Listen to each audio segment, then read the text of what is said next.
Vipi bwana kabisa? Mbona kupigia simu tena upokei? Na mimi ndo nilikuwa natoka hivi. Tusameheane tu. Wakati unanipigia simu sikuwa maeneo haya, nilikuwa mbali kidogo.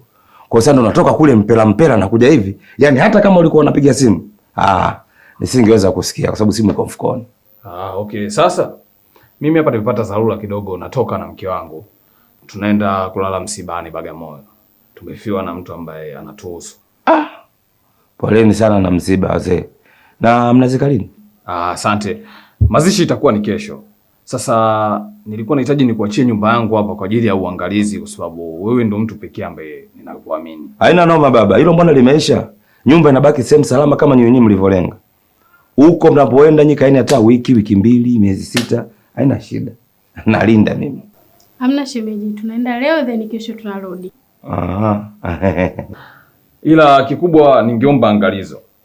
Usije ukasubutu kumuingiza mtu mwingine yoyote humo ndani. Tafadhali, narudia tena. Usisubutu kumuingiza mtu mwingine yoyote humo ndani. Sasa bosi ukisema wewe nisiingize mtu, mimi nitaingiza mtu wa nini?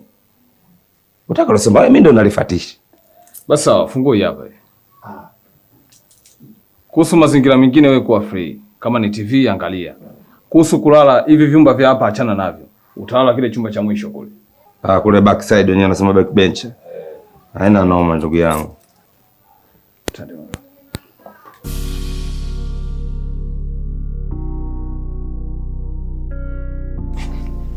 Kule mnatakiwa Bagamoyo mfike mapema manake kule kuna maji kupo maji kujaa. Haya boss.